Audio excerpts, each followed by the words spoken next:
So a couple months ago, we did a first look video on the Fujifilm GFX 50R. So today, we've got our hands on a full production model and we're going to take it out for a spin and see what it's all about.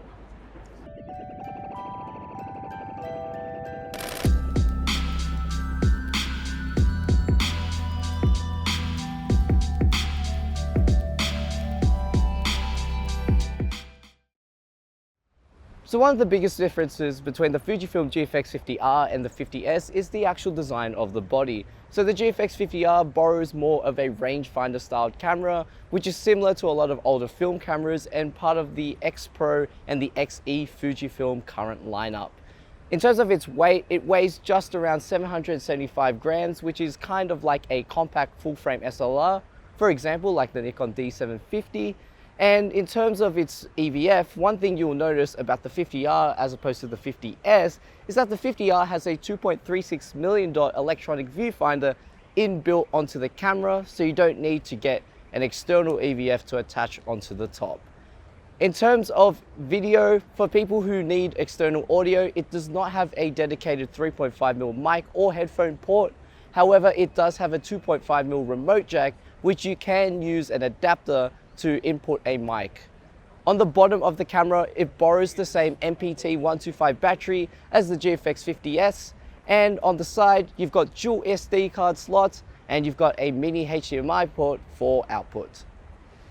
So there are a couple of control changes between the GFX 50R and the 50S. So on the 50R there's no four-way control pad, so in order to control your settings you'll need to use the 3.2-inch touchscreen or the joystick.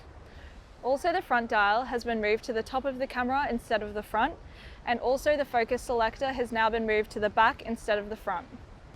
So now to run over the key features of the Fujifilm GFX 50R. So borrowing the same sensor as the GFX 50S, it still houses a 51 megapixel medium format sensor combined with an X Processor Pro. This gives you a native ISO range of 100 to 12,800 and continuous shooting speeds up to 3 frames per second. For those who want to invest in this for video, it may not be ideal as it can only do full HD video recording up to 30 frames per second. In terms of autofocus, the GFX 50R uses a 117-point contrast detection system, which can be split up to 425 points. And unlike the S, the 50R has Bluetooth Low Energy, so you can control your camera via your smartphone or transfer your images and videos straight to your phone as well.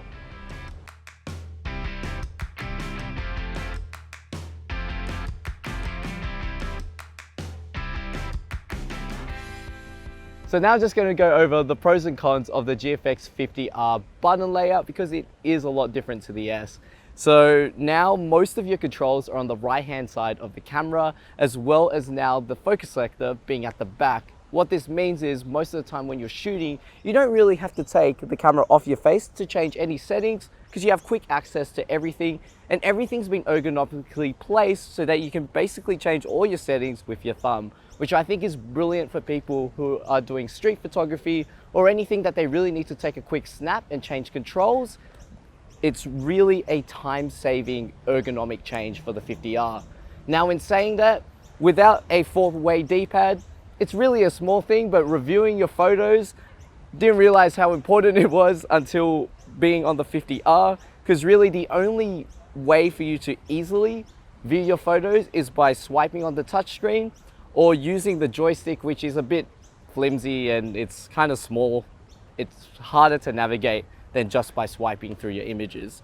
And last thing I did notice is how sensitive the touchscreen is. So at times when I was shooting, I'd lift the camera up to my face and then my nose would rub on the screen, which I don't really have this problem with other cameras, but then my focus point started moving across the screen, and so that got a bit annoying.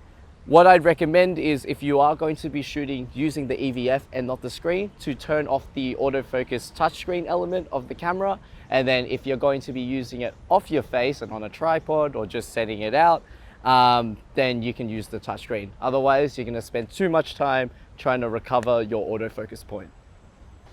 Although the autofocus is not the fastest out there, it's still adequate enough if you're wanting to shoot street and everyday photography. For portrait users, the GFX 50R has facial detection and also eye autofocus, which makes it easy to get sharp portraits. For For action and sport photography, we highly recommend that you use manual focus instead. Today's sample images were shot on a Fujifilm GFX 50R combined with the GF 32-64mm lens. The image quality is excellent as you would expect based off the GFX 50S. Images are high in detail, colors are nice and vibrant, and your ability to crop super deep is still apparent in this camera. High ISOs are not a problem with this camera, which is fantastic for those who enjoy low light street shooting, and the video quality is quite limited in the 50R, but this is not what the camera is mainly designed for. The video does look pretty good though if you do wish to use it for that occasional memory capturing. All in all, as expected, the GFX 50R has excellent image quality, high dynamic range, and with its refined controls, makes it a really attractive camera for people who are looking to use a medium format styled camera on the go. So with the GFX 50R being $1,000 cheaper than the GFX 50S, why would you bother buying the GFX 50S at all? So with the Fujifilm GFX 50R, it definitely benefits for the shooter that is always on the go or is looking for a medium format camera for their everyday use. The ergonomics, the control layout, and just the overall feel of the camera is a lot easier for you to use and change controls on the go. In comparison to the Fujifilm GFX 50S, which its control layout and ergonomics is more suited for a professional environment. You've got your tilting EVF and a lot more controls to work with, which professionals, landscapers, and studio users would benefit more from. They're both great cameras for two different markets, and if you are looking for a brilliant medium format camera, which honestly will not break the bank too much, then the GFX 50R is the perfect camera for you. We're really excited to see where Fujifilm goes with this system, as they are absolutely killing it in the medium format market right now. If you have any questions on the Fujifilm GFX 50R, pop them in the comments below, and if you'd like to purchase one too, we have links to it in our description as well as our pinned comment. Make sure to follow us on our Facebook, Instagram, and our blog so you don't miss out on our latest updates, as well as written reviews of everything that goes through this channel. And as always, make sure to hit the like button and the subscribe button so you don't miss out on our future updates as we upload every Tuesday and Thursday.